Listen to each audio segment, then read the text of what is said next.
about 2 weeks ago, we got our Intex above ground 16 by 32 foot pool set up. We're really enjoying it. The family loves it. It's a saltwater pool with a sand filter. A couple things I want to tell you about the setup. They say to make sure the ground is level, so we did that. Well, we thought we did that. They said to prepare, the manufacturer says 22 by 38 level ground, 22 feet by 38 feet. So we did that, we thought, but as you can see, if you're at this end, looking at the other end, that pool noodle's a little bit in the way, but there's a low end right over here. And so you can see this end right here looks like the water isn't full, but you can't fill it up because this end is low. Another thing I wanted to point out was that this side, if you can see the rail along the top there, looks nice and level. So that's good, that's nice, that's where you want it. But on the other side, the side from the house, of course, goes up and down. You can see it here pretty well.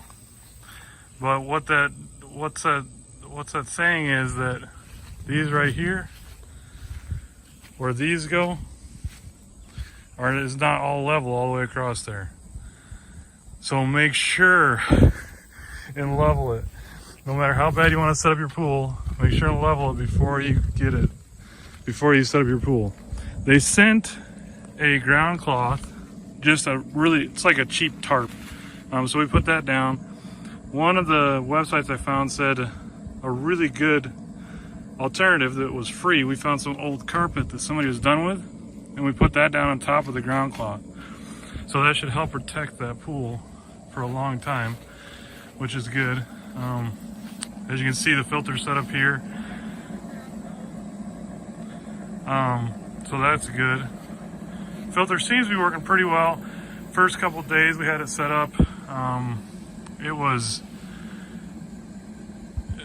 the bottom and the side started to get slimy. We called a local pool place. They said to try to put it in boost mode for about at least 48 hours. So we did that. It seemed to clean it up. So like I said, it's only 2 weeks old, so we're still learning about that. Came with a volleyball net, which is fun. Everybody's enjoying that. It's not set up right now, just the two poles are.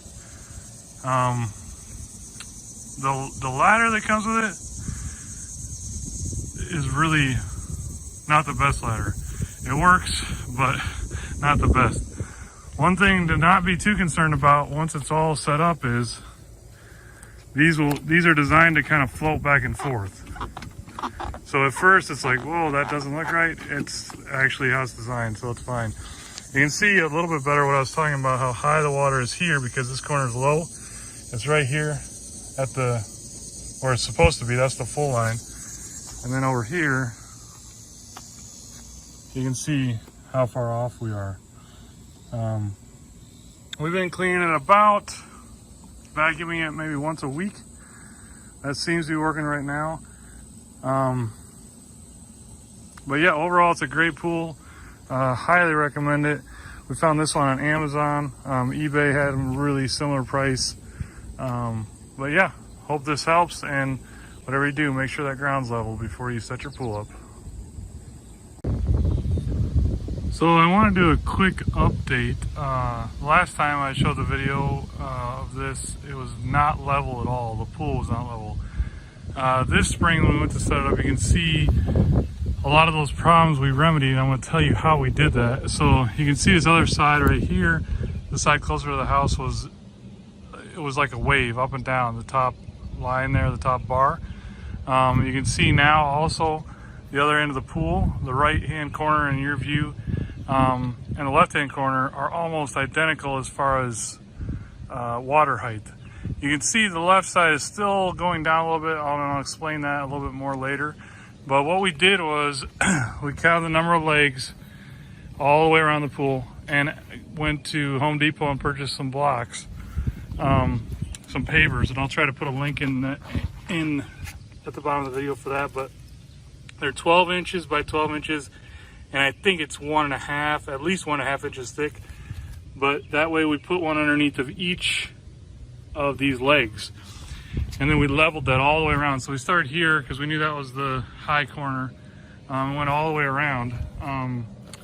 And since last year, we've also added a propane tank and a propane heater, which I'll post another video about later. But that actually, it's a Hayward heater, and it's works really, really well. We're actually, the reason for the trench is we're getting ready to bury a natural gas line to it, which will run a lot more efficient. This end is the low end, still a little bit lower than the rest, but it's a lot better. You can see here, try to get a good shot of this. Underneath of the carpet, you can see we actually had to build this up a little bit with some boards and then some sand. This is the original carpet that was down when I showed you the first video. We actually had enough carpet to add another layer of carpet, or an additional layer of carpet that's wider, so it comes all the way out to here and all the way out here. And that will cover up the pavers, and it will also allow us just to be able to trim the grass back there instead of grass growing all the way up to the edge or closer to the pool, which we didn't want to have to weed whack that. So then on this end, we had a little bit of scrap of carpet left. This is the end where we had the ladder. So we just went ahead and threw that down. This end being the lower end, underneath these pavers, we had to dig deeper holes and put in a landscaping block, sometimes vertical, sometimes horizontal.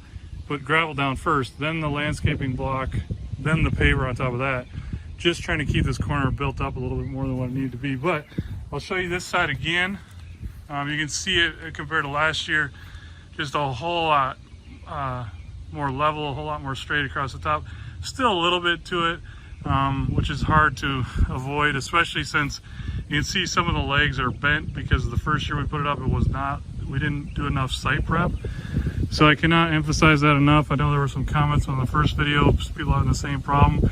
Again, it's a great pool, great design. We're loving it, and hope this video helps you. Have a great summer.